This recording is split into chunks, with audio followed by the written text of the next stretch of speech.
Welcome back to the Reading and Writing Podcast. My guest today is Kady Hinojosa, author of the novel Hunted Lives. Kady, welcome to the podcast. Thank you for having me, Jeff. Sure. Well, if someone hasn't yet heard about your novel, Hunted Lives, how would you describe the novel? It's a thriller, and it's about people are being killed in different cities, in different states, with different weapons. And the FBI is trying to figure out what's happening with it and what's going on. Is it multiple serial killers? Is it one? And it ties in social media and app games and kind of interweaves all of that together. And when they discover what's going on, obviously they have to try and figure out how to catch the killer. The public, each murder is being broadcast on social media, and the public loves it and wants more, and they want to participate, and which is just adding to the problems that they're having. And do you remember the original idea or impetus that led you to writing the Hunted Lives? I actually, my husband and I used to live in Myrtle Beach, and we would drive to Texas to see our grandkids. And when we get in the car, we go until we're there. So it's like a 19 or 20 hour drive. So we would have plenty of time to think about things. And one of the things that I always enjoyed doing when with our older two grandsons is watching them play games. They love app games, and they would play, Minecraft and hunting games and stuff like that. And that kind of started the idea for me, what would happen if someone took a hunting game and made it real. And that's kind of what the story is about. That's great. Well, what was your writing journey that led you to writing your first novel? Well, I always have loved writing creatively. In high school, I loved it. And throughout my life, and especially with the grandkids, I always do things with them, clues for treasure hunts and stuff. But in college, I actually took a logical track and studied computers. And so I continued writing, but it was more of a technical nature. I was, for most of my career, I was a quality assurance and business analyst expert for websites. And that's how I tied in a lot of the technical aspect of the book into the book. And so I once I stopped working, those creative juices just kind of started flowing again. And my husband said, you should write a book because you enjoy creative writing, and so I did. And it's been great. It's been a huge learning curve in terms of just the whole aspect of writing, and then self-publishing. That's a whole nother avenue of learning. And it's been a great journey. Sure. So can you tell us a little bit about the learning curve in terms of the actual writing? Because, obviously lots of people read lots of novels and think about, I'd like to write a novel one day. But I think a lot of people, when they sit down to finally do it, realize like, wow, this is a little bit tougher than I realized. Can you tell us a little bit about your learning curve? It is. It can be. When my husband actually saw a Groupon for how to write a great novel class. And he said, do this. And so I thought, what the heck? Because I can learn a lot more. It covered everything from character development to theme to all the way to the other end to publishing and copywriting. So it was a great learning experience. And as I went through that course, it helped define a few things for me. I write a basic outline of a story, and at the very beginning, so I kind of know the general direction at the start where I want the book to go, but it's a fluid outline, and as I'm writing, it changes all the time. So the very first outline is very different from the ending in terms of some specifics and stuff. But it's a process, and it's constantly learning.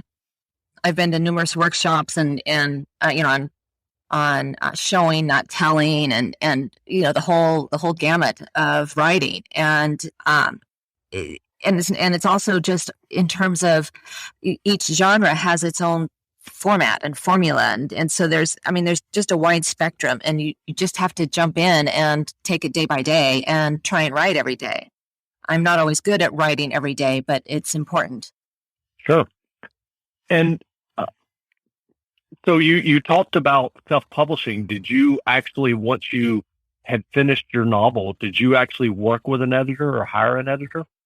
I did. I ran through my own edits first, of course. Mm-hmm. And then I hired through Reedsy.com. I found a great editor, and at the end, I did. There's a variety of types of editing, and I did a proofreading just to make sure, I crossed my T's and dotted my I's correctly and stuff. And she was great, and she actually pointed out a few inconsistencies and stuff that I thought I'd wrapped up. So it definitely helped me having a professional editor's eyes on the book, because she really improved it. And I'm curious, with her feedback and the changes that you made based on her feedback, will you take that knowledge into other novels that you write? Yes. In fact, I've written the sequel to #Hunted Lives that just came out, and I noticed in the writing of it that a lot of the stuff she had pointed out, I had taken care of in the second book already. So you mentioned that you just published the sequel to #Hunted Lives. Are you working on a third novel now? I've started the idea for it. It's actually this will be a trilogy. It's the Molly Hooper thriller series, I guess, three books. So I'm working on the idea for that. I haven't actually started writing the actual book yet. I'm still working on the outline. Gotcha.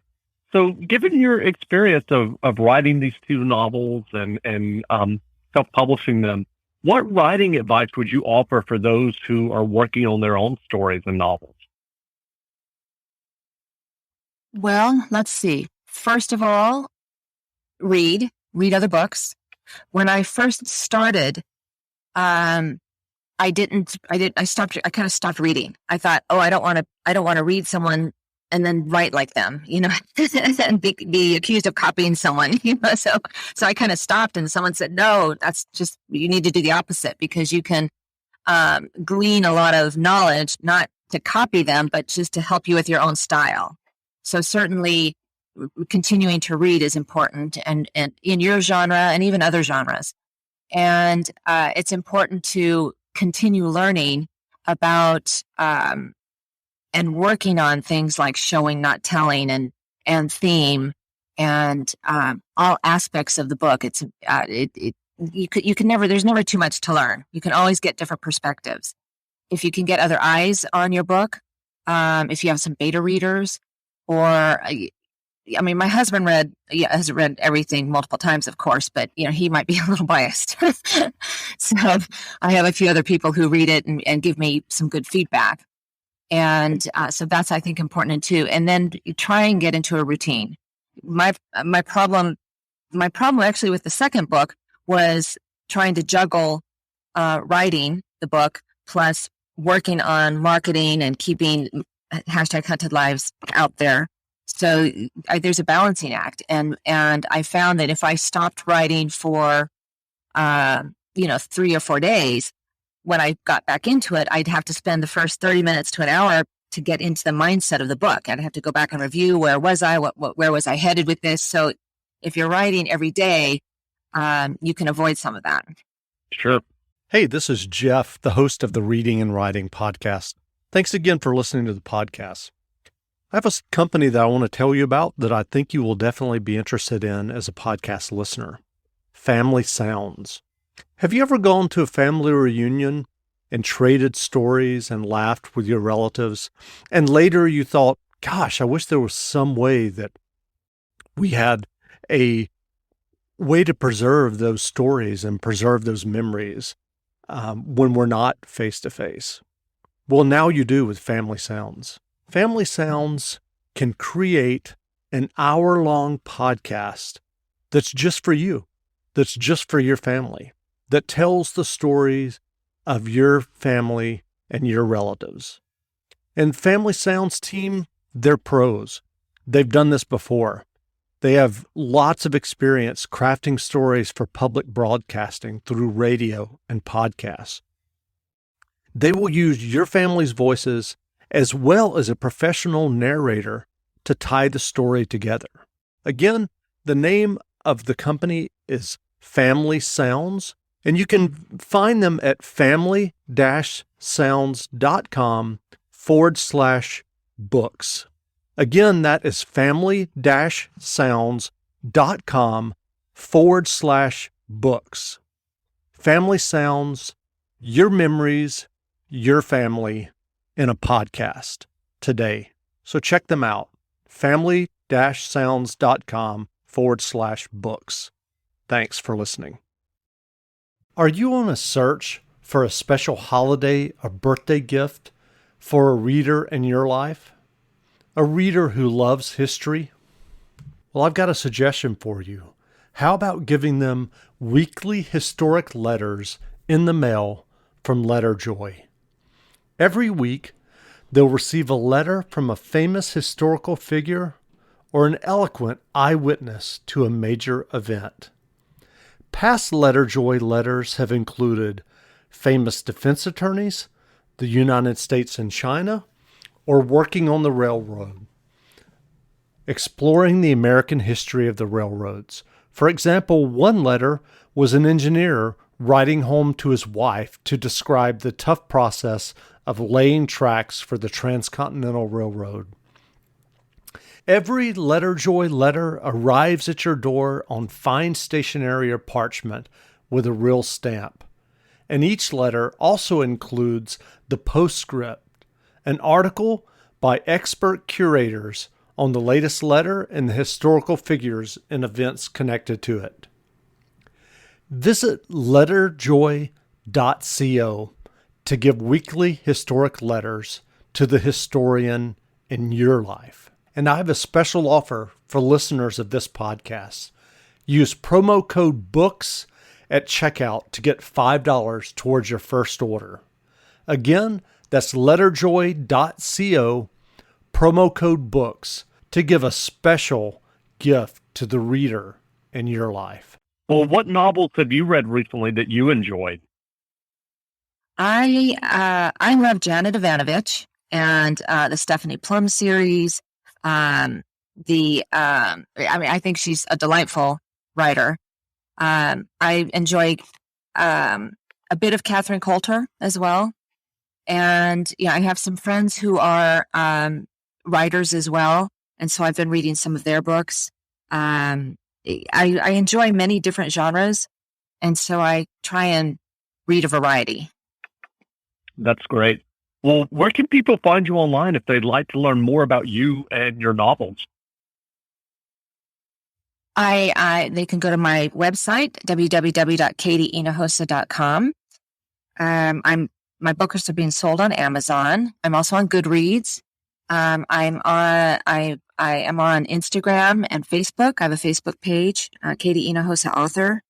If there any one of those will get folks to me, and I'd love to hear from people and get their opinions and get their feedback. That's great. Well, again, we've been speaking with Kady Hinojosa, author of the novel #Hunted Lives. The novel is available now, so go buy a copy. And Kady, thanks for doing this interview. Thank you so much. I appreciate your time, Jeff. Great. Wonderful. Stay tuned as Kady Hinojosa reads from her novel, #Hunted Lives. #Hunted Lives, Chapter 1. New York City, Thursday, March 5th, 3:10 a.m. She cowered in the corner of the Stone Cottage ladies' restroom near the open-air Delacorte Theater in Central Park, crying and depleted by hunger, exhaustion, and fear. Her long blonde hair was matted and tangled. She wore only a dirty black I Love New York sweatshirt, no bra, baggy black exercise pants, and frayed red tennis shoes. A light snow blanketed the park in fairy tale beauty, making this run for her life all the more surreal. Shivering uncontrollably, her bones ached from the cold. Shallow breathing matched the pounding in her head and racing heartbeat. Terrified eyes, ringed black by fatigue, dominated an ashen face. Grabbing onto the wall for support and inching her way up, she limped to the sink. Hoping to steal some warmth from the water, she turned on the faucet and splashed her face. No luck. Gasping for air and teeth chattering, she wiped her eyes on the sleeve of the sweatshirt. Her nightmare began 3 days ago when she was abducted. She had popped over to the grocery store near her home in Newark, New Jersey, to buy a special treat for her older daughter who was homesick with the flu. Returning to the parking lot, she noticed an older gentleman in his 60s leaning against a black, windowless van, gripping his chest, grimacing and wheezing. Alarmed, she rushed over to ask if he was all right. He shook his head.